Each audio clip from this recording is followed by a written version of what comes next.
Hello guys, আজ বানালাম ইলিশ মাছের মাথা দিয়ে কচুর শাক। প্রথমে কড়াইতে তেল গরম করে ইলিশ মাছের মাথাটাকে ভালো করে ভেজে নিতে হবে। এবার ওই তেলের মধ্যেই একটা গোটা শুকনো লঙ্কা আর তেজপাতাটাকে ভালো করে ভেজে দিয়ে দিলাম গোটা জিরে। ভাজা হয়ে গেলে তার মধ্যে দিয়ে দিলাম পেঁয়াজ কুচি আর কয়েকটা গোটা রসুন। ভালো স্মেল আসে রসুনটা অ্যাড করলে। ভাজা হয়ে গেলে দিয়ে দিলাম আদা বাটা, কাঁচা লঙ্কা বাটা। ভালো করে নাড়তে হবে যাতে কাঁচা গন্ধটা চলে যায়। তারপরে তার মধ্যে দিয়ে দিলাম হলুদ গুঁড়ো। ভালো করে নেড়ে মাছের মাথাটাকে এবার দিয়ে দেব। ভালো করে ভেঙে দিতে হবে মাছের মাথাটাকে যাতে ভালো গন্ধ বেরোয়। এবার আগে থেকে সেদ্ধ করে রাখা কচুর শাকটাকে দিয়ে দিলাম।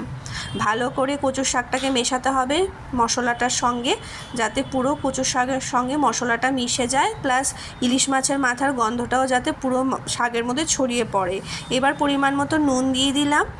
তারপর দিয়ে দিলাম কোরানো নারকেল দিলে কচুর শাকের টেস্টটা পুরো আলাদাই একটা হয়ে যায়। এবার ভালো করে মিশিয়ে নিতে হবে যতক্ষণ না তেলটা ছেড়ে দেয়। এই যে আমার মোটামুটি তেল ছেড়ে দিয়েছে, আমার কচুর শাকও মোটামুটি রেডি হয়ে গেছে। এইভাবে একবার খেয়ে দেখুন, বারবার খেতে ইচ্ছা হবে। টাটা।